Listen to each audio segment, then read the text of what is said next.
And I like when you say I'm the one you're so easy to love. Yeah, easy. The first rule to remember is the compatibility rule. We can only multiply matrices when the number of columns in the first matrix equals the number of rows in the second matrix. Let's visualize this with an example. If matrix A has dimensions m by n and matrix B has dimensions n by p, then their product A times B will result in a matrix with dimensions m by p. The key point is that the inner dimensions must match. The number of columns in A must equal the number of rows in B.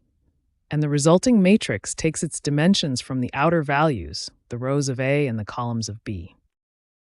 Another important property of matrix multiplication is that it is not commutative. This means that A times B is generally not equal to B times A. Let's see this with a concrete example using two 2x2 matrices. Here we have matrix A and matrix B. When we compute A times B, we get this result. And when we compute B times A, we get a different result. This proves that matrix multiplication is not commutative. To summarize, the key requirements for matrix multiplication are: the number of columns in the first matrix must equal the number of rows in the second matrix. If A is m by n and B is n by p, then their product A times B is m by p. And remember that matrix multiplication is not commutative. A times B is not equal to B times A. Understanding these requirements is essential before we move on to performing the actual matrix multiplication. Let's walk through a step-by-step matrix multiplication example. We'll multiply a 2x3 matrix by a 3x2 matrix to produce a 2x2 result. Each element in the result matrix is calculated as the dot product of a row from matrix A and a column from matrix B. Let's calculate the element at position 0, 0 in our result matrix. We take the first row of matrix A and the first column of matrix B.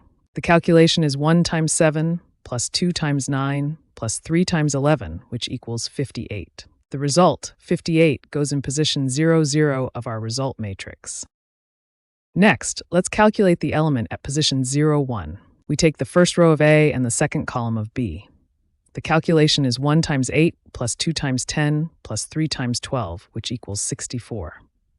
The result, 64, goes in position 0, 1 of our result matrix. For the element at position 1, 0, we use the second row of A and the first column of B. We calculate 4 times 7 plus 5 times 9 plus 6 times 11, which equals 139. The result, 139, goes in position 1, 0 of our result matrix. Finally, for the element at position 1, 1, we use the second row of A and the second column of B. We calculate 4 times 8 plus 5 times 10 plus 6 times 12, which equals 154. The result, 154, goes in position 1, 1 of our result matrix. We've now calculated all elements of our result matrix. Our complete matrix multiplication looks like this. Let's see a practical application of matrix multiplication in computer graphics. In computer graphics, we can use matrices to transform points. Here we have a point at coordinates 2, 3, and we can define a 90-degree rotation matrix. When we multiply the rotation matrix by our point, we get a new point at -3, 2.